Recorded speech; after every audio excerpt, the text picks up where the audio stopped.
जय हिंद दोस्तों, my self Akshay Shekhawat और आप देख रहे हैं हमारा यूट्यूब चैनल द गोड एजुकेशन। दोस्तों आज अपन शुरू कर रहे हैं क्लास 12th की फिजिक्स, जिसकी फर्स्ट यूनिट है इलेक्ट्रोस्टैटिक्स। ठीक है, तो देखिए आज मैं आपको बताना चाहूँगा कि आपने जो 11th क्लास में जो फिजिक्स पढ़ी है वो आपको जो चीज़ें होती है ना उसमें वो दिखती हैं। जैसे आप देखते हो कि कोई भी बॉडी 10 मीटर पर सेकंड की रफ्तार से मूव कर रही है, तो आपको उसको आप फील कर सकते हो कि कोई बॉडी है वो 10 मीटर प्रति सेकंड की रफ्तार से मूव कर रही है, तो आप उसको देख सकते हो, ये सब है ना। लेकिन 12th की फिजिक्स में क्या है कि चीज़ें आपको दिखती नहीं, आपको फील करना पड़ता है। जैसे इलेक्ट्रॉन है, तो 12th की पूरी फिजिक्स में अपन इलेक्ट्रॉन के बारे में चर्चा करेंगे, तो आपको फील आनी चाहिए उस बात की कि इलेक्ट्रॉन कैसा होता है, किस शेप का होता होगा, है ना। तो ये सब थोड़ा आपकी इमेजिनेशन पावर को बढ़ाना पड़ेगा आपको, तब जाके आपको फिजिक्स थोड़ा इंटरेस्टिंग लगेगा और मज़ा आएगा पढ़ने में। तो चलिए शुरू करते हैं। और मेरी आपसे हम्बल रिक्वेस्ट है कि प्लीज़ आप फिजिक्स को थोड़ा समझने की कोशिश कीजिए, न कि रटने की कोशिश, क्योंकि चीज़ें बहुत आसान है जब चीज़ों को आप फील करते हो और समझते हो। तो चलिए शुरू करते हैं अपन इलेक्ट्रोस्टैटिक्स। तो देखिए ये इलेक्ट्रोस्टैटिक्स फर्स्ट यूनिट। तो इलेक्ट्रो का मतलब होता है चार्ज, ठीक है, और स्टैटिक्स का मतलब होता है रेस्ट। तो मतलब इसकी डेफिनेशन क्या होगी, देखिए the branch of physics in which we study about electric charge at rest is called as electrostatics.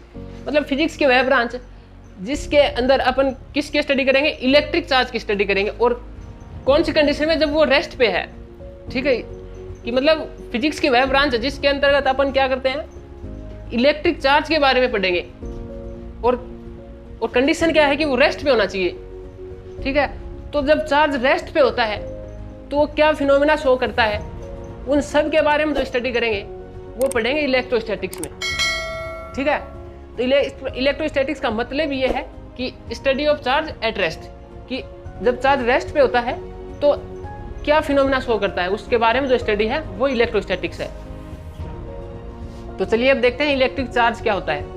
तो इलेक्ट्रिक चार्ज को समझने से पहले अपन देखेंगे, आपने पढ़ा 12th क्लास में ग्रेविटेशनल फोर्स। ठीक है, तो ये थोड़ा आप इसको फील करोगे ना तो ये थोड़ा आसान हो जाएगा आपको समझने में। ठीक है, तो देखिए ग्रेविटेशनल फोर्स क्या होता है कि मान लीजिए दो बॉडीज हैं, एक का मास है m1 और एक का मास है m2, और इन दोनों के बीच की जो डिस्टेंस है वो है r। इन दोनों के बीच में जो ग्रेविटेशनल फोर्स लगेगा उसकी वैल्यू होगी Fg, और इस फॉर्मूला से डिफाइन होगी Fg is equal to G m1m2/r²। और जहाँ G होता है यूनिवर्सल ग्रेविटेशनल कांस्टेंट, जिसकी वैल्यू होती है 6.67 इंटू 10⁻⁻11 न्यूटन मीटर स्क्वायर पर किलोग्राम स्क्वायर। तो देखिए इसकी वैल्यू बिल्कुल कम है, देखिए 10⁻11। तो देखिए होता क्या है कि अपन डेली लाइफ में जो देखते हैं, कोई भी दो बॉडीज हैं, जैसे ये दो मार्कर हैं, तो ये दोनों भी एक दूसरे के ऊपर ग्रेविटेशनल फोर्स अप्लाई कर रहे हैं, और इसको अपन फील नहीं कर पाते, क्योंकि देखिए ये दो बॉडीज हैं ये, ठीक है, इन दोनों के बीच में फोर्स लग रहा है, ठीक है, फिर भी ये मतलब वो पास नहीं आ रहे एक दूसरे के। तो रीजन क्या है इसका, और दोनों के बीच ग्रेविटेशनल फोर्स लग रहा है। और आपको पता है ग्रेविटेशनल फोर्स जो होता है ना, हमेशा अट्रैक्टिव नेचर होता है, मतलब हमेशा अट्रैक्टिव होता है, अट्रैक्शन फोर्स। ठीक है, ये जो ग्रेविटेशनल फोर्स है वो नेचर में क्या होता है, हमेशा अट्रैक्टिव। ठीक है, हमेशा इसकी जो नेचर है वो अट्रैक्टिव होगी। मान लीजिए दो बॉडी है, हमेशा एक दूसरे को ग्रेविटेशनल फोर्स के कारण एक दूसरे की ओर अट्रैक्ट करेंगे एक दूसरे को। ठीक है, तो अपन इसको डेली लाइफ में फील नहीं कर पाते। क्यों, वजह क्या है, क्योंकि जो अपन डेली लाइफ में जो बॉडी देखते हैं उनका जो मास होता है वो काफ़ी कम होता है। ठीक है, देखिए क्योंकि जी की वैल्यू काफ़ी कम है ना, और ये भी काफ़ी कम हो गई, तो एफ जी की वैल्यू बिल्कुल कम आएगी, एफ जी की वैल्यू। ठीक है, समझ पा रहे हो ना। तो कहने का मतलब ये है कि generally we can not feel it. ठीक है, कि अपन इसको फील नहीं कर पाते, और फील कब कर पाते हैं, जैसे अपनी अर्थ है। ठीक है, आप जानते हो कि अर्थ हर एक बॉडी को अपनी ओर अट्रैक्ट करती है। वजह क्या है, ग्रेविटेशनल फोर्स। क्यों, देखिए इस यूनिवर्स में जो भी बॉडीज हैं, हर एक बॉडी एक दूसरे के ऊपर ग्रेविटेशनल फोर्स अप्लाई करती है। लेकिन उसको फील कब कर पाते हैं, फील तब कर पाएंगे आप कि जब उन दो बॉडीज में से एक बॉडी का मास काफ़ी ज़्यादा होगा, एक कंपेयर टू अनदर बॉडी, कि मतलब एक बॉडी का मास दूसरी बॉडी की तुलना में काफ़ी ज़्यादा होना चाहिए, तभी उसको आप फील कर पाएंगे। जैसे अपन देखते हैं ये अर्थ है और ये कोई भी बॉडी है, अर्थ का मास अपन ने मान लिया कैपिटल एम, और ये कोई भी बॉडी है अपन ने ले रखी जिसका मास स्मॉल एम और दोनों के बीच की जो डिस्टेंस है वो है स्मॉल आर। तो ये जो अर्थ है इस स्मॉल बॉडी जो जिसका मास है स्मॉल एम, इसके ऊपर ग्रेविटेशनल फोर्स अप्लाई करेगी, ठीक है, क्योंकि ग्रेविटेशनल फोर्स अट्रैक्टिव फोर्स होता है तो ये अपनी तरफ अट्रैक्ट करेगी। अर्थ हर बॉडी को अपनी तरफ अट्रैक्ट करते हैं ना ग्रेविटेशनल फोर्स की वजह से। तो ये क्या करेगी कि ये जो बॉडी है इसकी तरफ अट्रैक्ट होगी और अर्थ के ऊपर गिरेगी। क्यों गिरेगी? क्योंकि अर्थ का मास बहुत ज़्यादा है, इसकी वजह से जो ग्रेविटेशनल जो फोर्स लग रहा है वो इसके ऊपर काफ़ी ज़्यादा है, तो इसलिए ये जो बॉडी है ये अर्थ की तरफ अट्रैक्ट होगी।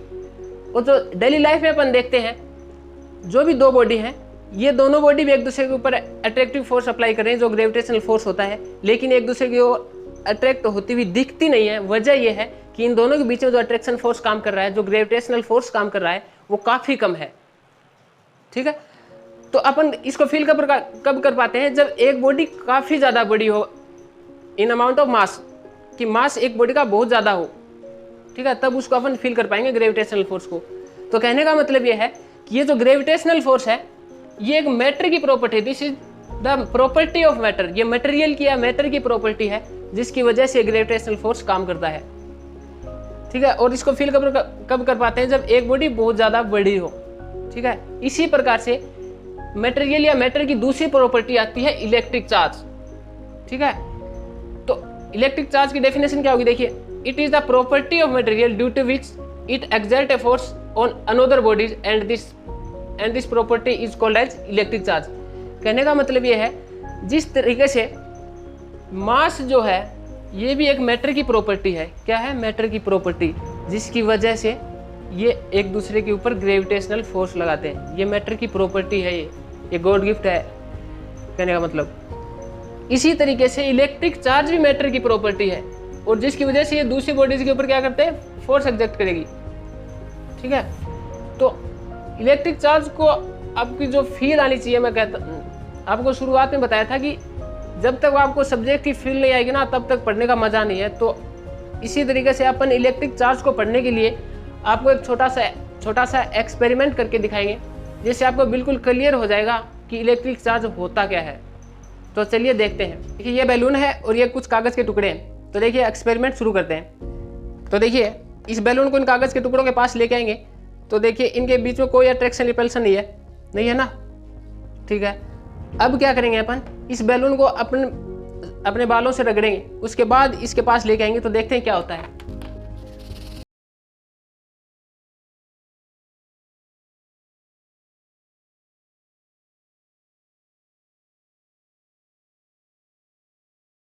इन सब के बीच में अट्रैक्शन हो रहा ना, कागज के पीस और बैलून के बीच में, ठीक है।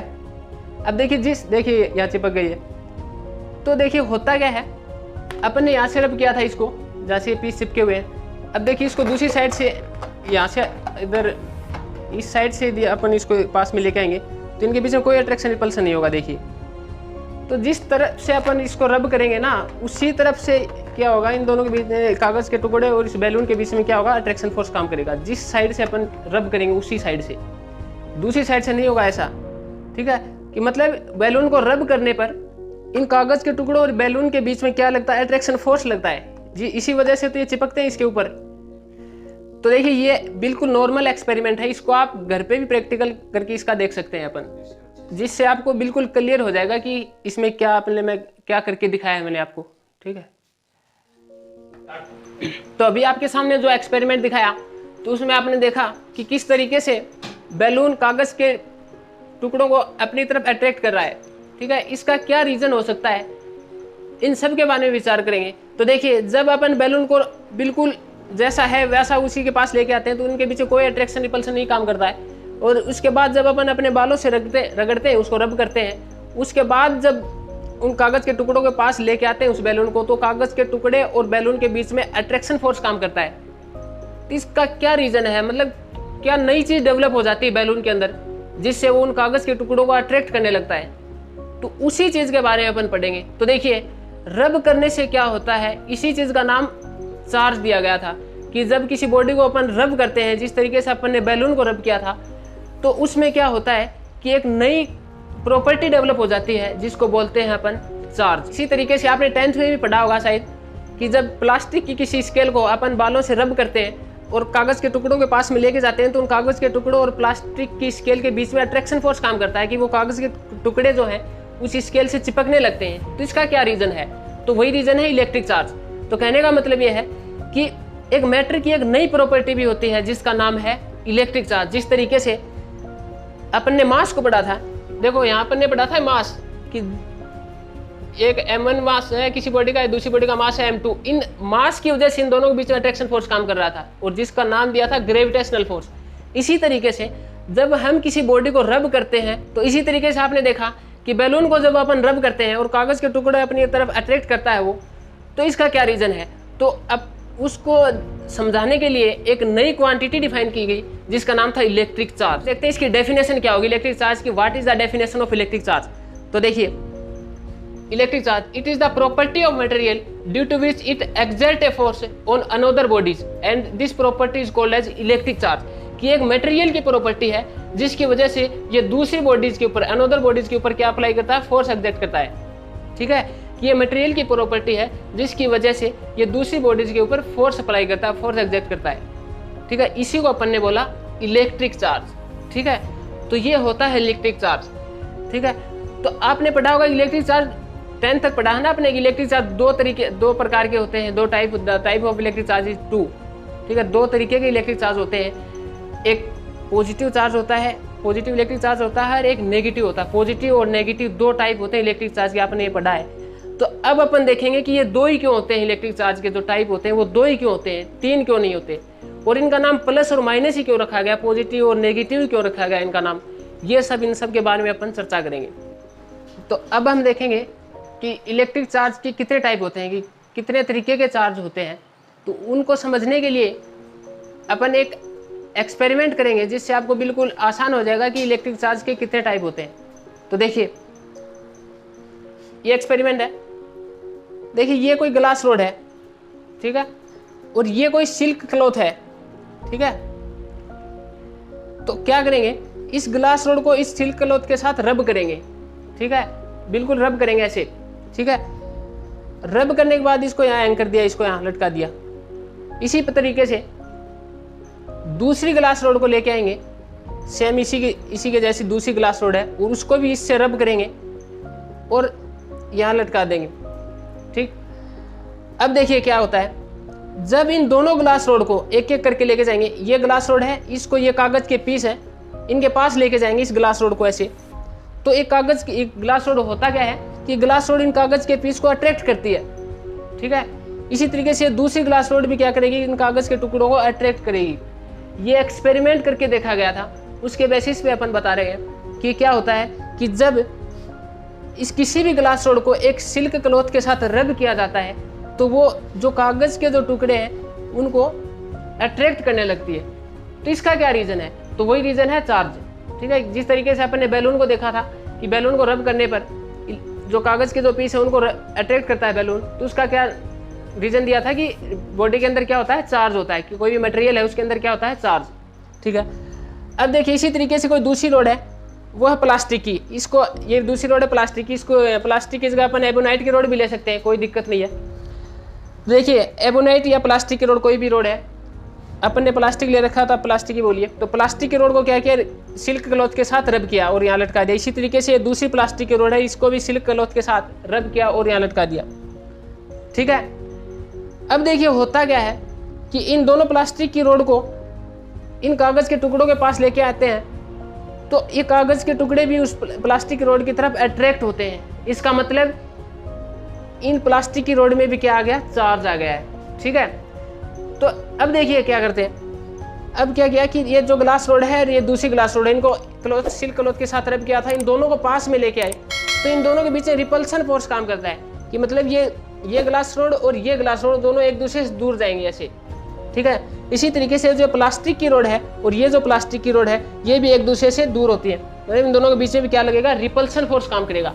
कि मतलब जब दोनों ग्लास रोड को एक दूसरे के नजदीक लेके आएंगे तो ये एक दूसरे को रिपेल करेंगे, और इसी तरीके से दोनों प्लास्टिक रोड को एक दूसरे के पास लेके आएंगे तो ये भी एक दूसरे को क्या करेंगे, रिपेल करेंगे। ठीक है, आपको याद क्या रखना है कि जब एक ग्लास रोड को सिल्क क्लॉथ के साथ रब किया जाता है, 2 ग्लास रोड है, ठीक है, दोनों ग्लास रोड को क्या करेंगे अपन सिल्क क्लॉथ के साथ रब करेंगे और दोनों को पास में लेके आएंगे, तो क्या देखा कि ये दोनों ग्लास रोड एक दूसरे को रिपेल कर रही हैं, ठीक है, मतलब इन दोनों के बीच में कौन सा फोर्स काम कर रहा है, रिपल्सन फोर्स काम कर रहा है, तो ये फोर्स लग रहा है इनके इसका मतलब इनके अंदर क्या है, चार्ज है। इसी तरीके से प्लास्टिक की रोड को भी क्या किया, सिल्क क्लॉथ के साथ रब किया और एक दूसरे को नजदीक लेके आए, तो इन दोनों प्लास्टिक की रोड के बीच में भी क्या काम कर रहा है, रिपल्सन का फोर्स काम कर रहा है। तो इसके बाद क्या किया गया कि ग्लास रोड, कोई भी एक ग्लास रोड ले ली इनमें से, दोनों में से एक, और इन दोनों में से एक प्लास्टिक की रोड ले ली और इन दोनों को पास में लेके आए, तो क्या देखा कि ये दोनों रोड एक दूसरे को अट्रैक्ट कर रही है, इधर एक दूसरे के नजदीक आ रही है, मतलब ग्लास रोड और प्लास्टिक रोड जो है वो एक दूसरे को क्या कर रही है, अट्रैक्ट कर रही है, ठीक है। तो एक फाइनल कंक्लूजन क्या निकलता है कि ग्लास रोड को जब अपन सिल्क क्लॉथ के साथ रब करते हैं तो ये दोनों ग्लास रोड एक दूसरे को रिपेल करते हैं, जो दोनों प्लास्टिक रोड को जब अपन सिल्क क्लॉथ के साथ रब करते हैं तो वो भी एक दूसरे को रिपेल करती हैं। लेकिन जब ग्लास रोड और प्लास्टिक रोड को एक दूसरे को नज़दीक लेके आते हैं तो वे एक दूसरे को अट्रैक्ट करती हैं। तो यहाँ से डिफाइन होता है कि इसकी वजह क्या है कि एक दूसरे को, यहाँ तो ये दोनों रिपेल कर रहे हैं, ये दोनों रिपेल कर रहे हैं, लेकिन ये दोनों प्लास्टिक और ग्लास को एक साथ लेके आते हैं, दोनों को ये एक दूसरे को अट्रैक्ट कर रही है, इसकी क्या वजह है। तो यही से कंक्लूजन निकलता है कि चार्ज 2 टाइप के होने चाहिए। क्यों होने चाहिए, देखिए ये अपने सिल्क क्लॉथ के साथ ग्लास रोड, दोनों ग्लास रोड को अपने रब किया और एक दूसरे को रिपेल कर रही है, तो अपने को पता, अपन ने एक्सपेरिमेंट कर लिया कि कोई भी 2 बॉडीज को अपन रब करते हैं, जैसे अपन ने हेयर को और बैलून को रब किया था तो उसके अंदर चार्ज डेवलप हो गया था। इसी तरीके से अपन ने क्या किया कि ग्लास रोड को सिल्क क्लॉथ को रब किया और इसी तरीके से दूसरी ग्लास रोड सिल्क क्लॉथ को रब किया, तो एक दूसरे को रिपेल कर रहे हैं। इसका मतलब इन दोनों के बीच में अंदर क्या है, चार्ज है। इस ग्लास रोड के अंदर भी चार्ज है और इस ग्लास रोड के अंदर भी चार्ज है। इन दोनों चार्जेस की वजह से ये क्या कर रहे हैं, रिपेल कर रहे हैं। इसी तरीके से प्लास्टिक रोड को सिल्क क्लॉथ से रब किया और इस प्लास्टिक रोड को भी सिल्क क्लॉथ से रब किया, तो दोनों के अंदर चार्ज आ गया और इन दोनों को नज़दीक लेके आए तो एक दूसरे को रिपेल कर रहे हैं, ठीक है। तो देखिए, और जब प्लास्टिक रोड ग्लास रोड को पास लेके आते हैं तो एक दूसरे को अट्रैक्ट करते हैं। तो देखिए अपन देखते क्या है कि ये दोनों ग्लास रोड सेम है, इसका मतलब इन दोनों के अंदर जो चार्ज आया होगा वो सेम आया होगा, सेम नेचर का चार्ज, चाहे पॉजिटिव हो चाहे नेगेटिव जो भी है, लेकिन इन दोनों के बीच में जो चार्ज डेवलप हुआ है वो बिल्कुल सेम नेचर का है। इसी तरीके से प्लास्टिक रोड और प्लास्टिक, दोनों प्लास्टिक की है तो चार्ज जो डेवलप होगा वो सेम नेचर का होगा, ठीक है। मतलब कहने का मतलब इन दोनों के ऊपर जो चार्ज होगा वो सेम होगा, ठीक है। तो अपन क्या देखते हैं कि इसके ऊपर भी चार्ज क्या सेम और इसके ऊपर क्या है, चार्ज सेम। तो कहने का मतलब दोनों के ऊपर चार्ज सेम है तो इनके बीच में क्या हो रहा है, रिपल्सन हो रहा है। यहाँ भी क्या है, दोनों के अंदर क्या है, सेम चार्ज है, तो यहाँ क्या हो रहा है, रिपल्सन हो रहा है, रिपेल करें एक दूसरे को। लेकिन यहाँ क्या हो रहा है, एक दूसरे की ओर अट्रैक्शन हो रहा है। कहने का मतलब इन दोनों के ऊपर क्या है, सेम चार्ज नहीं है, क्योंकि सेम चार्ज होने पर क्या हो रहा था, रिपल्सन हो रहा था। लेकिन जब इन दोनों रोड को एक साथ लेके आते हैं तो इसका मतलब यहाँ क्या हो रहा था, अट्रैक्शन हो रहा था। इसका मतलब इन दोनों के ऊपर क्या है, अलग अलग चार्ज है, सेम चार्ज नहीं, बिल्कुल डिफरेंट चार्ज है। क्या है, डिफरेंट चार्ज। इन दोनों के ऊपर सेम चार्ज है, इन दोनों के ऊपर सेम चार्ज है, लेकिन ग्लास रोड और प्लास्टिक रोड के ऊपर क्या है, दोनों के ऊपर डिफरेंट चार्ज है। तो कहने का मतलब कि चार्जेस 2 टाइप के होने चाहिए, ठीक है। तो यहीं से कंक्लूजन निकलता है कि चार्जेस 2 टाइप के होते हैं, ठीक है। इसके बाद इसकी नेमिंग की गई, एक पॉजिटिव और एक नेगेटिव। तो इसकी जो नेमिंग है वो हमारे साइंटिस्ट, बहुत ही फेमस साइंटिस्ट है बेंजामिन फ्रैंकलिन, उन्होंने इनकी नेमिंग की थी कि चार्ज 2 टाइप के होते हैं। इनकी नेमिंग जो की थी वो की थी पॉजिटिव, एक पॉजिटिव चार्ज नाम दिया था, एक का नाम दिया था नेगेटिव। तो ये पॉजिटिव और नेगेटिव क्यों नाम दिए गए, राम और श्याम भी तो रख सकते थे, तो इनका रीज़न क्या है वो अपन आगे डिस्कस करेंगे। तो अब हम देखेंगे कि आपने सुना होगा कि चार्जेस 2 टाइप के होते हैं, पॉजिटिव और नेगेटिव। तो ये पॉजिटिव और नेगेटिव क्यों होते हैं, इनका नेमिंग जो पॉजिटिव और नेगेटिव क्यों की गई, तो ये सब देखेंगे। तो देखिए, अपन ने देखा था कि जब ग्लास को पास में लेके आए तो रिपेल होता है, प्लास्टिक को पास में लेके आते तो रिपेल होता है, लेकिन ग्लास और प्लास्टिक को लेके आते पास में तो अट्रैक्शन होता है, ठीक है। अब इसके बाद क्या किया अपन ने, अगला एक्सपेरिमेंट क्या है कि ग्लास रोड और प्लास्टिक रोड को टच करवाना है। क्या करवाना है, एक दूसरे को टच करवाना है ऐसे, ठीक है। और उसके बाद इन दोनों रोड को, इन जो कागज के पीस हैं इनके नज़दीक लेके आना, पास में लेके आना है। तो अपन क्या देखते हैं कि जब इन दोनों रोड को एक दूसरे से टच करवाते हैं तो इन जो रोड है, दोनों रोड और ये जो कागज के जो पीस हैं इनके बीच में कोई अट्रैक्शन एंड रिपल्सन नहीं होता, no attraction and no repulsion. कहने का मतलब ये है कि जब दोनों रोड, ग्लास रोड और प्लास्टिक रोड को एक दूसरे से टच करवाते हैं तो इनके अंदर जो चार्ज है ना वो समाप्त हो जाता है बिल्कुल। कहने का मतलब कि इन जो ग्लास रोड और प्लास्टिक रोड और जो कागज़ के पीस हैं, इन सब के बीच में कोई अट्रैक्शन रिपल्सन फोर्स काम नहीं करता। तो कहने का मतलब जब ग्लास रोड और प्लास्टिक रोड को एक दूसरे से टच करवाते हैं तो इन दोनों का चार्ज क्या हो जाता है, नष्ट हो जाता है। तो अब देखिए यहाँ से बात शुरू होती है कि चार्ज पॉजिटिव और नेगेटिव क्यों होते हैं। तो देखिए अपन देखते हैं मैथमेटिक्स में, देखते हैं कि जब +5 और -5 एक दूसरे में ऐड होते हैं तो 0 आता है, ठीक है। +5 और -5 से एक दूसरे में ऐड होते हैं तो क्या आता है, 0। इसी तरीके से यहाँ देखिए कि अपन ने ग्लास रोड और प्लास्टिक रोड एक दूसरे से नज़दीक लेके आए तो ये एक दूसरे के चार्ज को क्या कर दिया, 0 कर दिया। तो इसीलिए यहाँ पे नाम दिया गया था कि एक के ऊपर प्लस चार्ज आएगा और एक के ऊपर क्या आएगा, माइनस चार्ज आएगा। तो कहने का मतलब अब कौन सी बॉडी के ऊपर प्लस आएगा और कौन सी बॉडी के ऊपर माइनस आएगा, कौन सी रोड के ऊपर प्लस आएगा या फिर कौन सी के ऊपर माइनस आएगा, ये कैसे डिसाइड होता है, ये आगे अपन चर्चा करेंगे। लेकिन एक अपन ने मान लिया कि ग्लास रोड के ऊपर प्लस आएगा और प्लास्टिक रोड के ऊपर क्या आएगा, माइनस आएगा, ये अपन ने माना है, ठीक है। ग्लास रोड के ऊपर क्या आएगा, प्लस चार्ज आएगा और प्लास्टिक रोड के ऊपर क्या आएगा, माइनस चार्ज आएगा। तो जब इन दोनों को नज़दीक लेगा तो इनका चार्ज डिस्ट्रॉय हो जाएगा। तो ये सब है। और ये जो इसी मतलब इसके पश्चात मतलब it means there are 2 types of charges, positive and negative. तो कहने का मतलब क्या, कितने तरीके के चार्जेस होंगे, 2 तरीके के, पॉजिटिव चार्ज और नेगेटिव चार्ज। केवल 2 ही टाइप हैं चार्ज के, पॉजिटिव और नेगेटिव। और इन चार्जेस की जो पॉजिटिव जो नेगेटिव की जो नेमिंग है ये हमारे साइंटिस्ट बेंजामिन फ्रैंकलिन ने की थी, ठीक है। इसके बाद अपन देखेंगे कि इलेक्ट्रोस्टैटिक सीरीज है पूरी, कि कोई भी 2 बॉडीज को रगड़ते हैं तो कौन सी बॉडी के ऊपर प्लस आएगा चार्ज और कौन सी बॉडी के ऊपर माइनस चार्ज आएगा। तो एक पूरी सीरीज है, उसको आपको थोड़ा याद रखना है। तो अब हम देखेंगे कि कौन सी बॉडी के ऊपर पॉजिटिव चार्ज आएगा और कौन सी बॉडी के ऊपर नेगेटिव चार्ज आएगा। तो उसको समझने के लिए आपकी बुक में आपको एक इलेक्ट्रोस्टैटिक सीरीज मिलेगी, उसको याद करने की जरूरी नहीं है, थोड़ा आप उसको समझ लेना थोड़ा। तो देखिए वो है इलेक्ट्रोस्टैटिक सीरीज ये, ठीक है। Human skin, glass, human hair, wool, cat fur, silk, paper, cotton, amber, plastic, balloon, plastic या बैलून कोई भी एक, एबोनाइट, ठीक है। तो ये सीरीज क्या बताती है कि ये जो ऊपर जो नेम आ रहे हैं ये मोस्ट पॉजिटिव रहेंगे और जो नीचे आ रहे हैं ये नेगेटिव रहेंगे। कहने का मतलब जब ग्लास को और पेपर को रब करेंगे, ठीक है, जब ग्लास को और पेपर को रब करेंगे तो ग्लास के ऊपर पॉजिटिव आएगा और पेपर के ऊपर नेगेटिव आएगा। इसी तरीके से मान लीजिए कोई ह्यूमन एयर है, ह्यूमन एयर और एम्बर, ठीक है।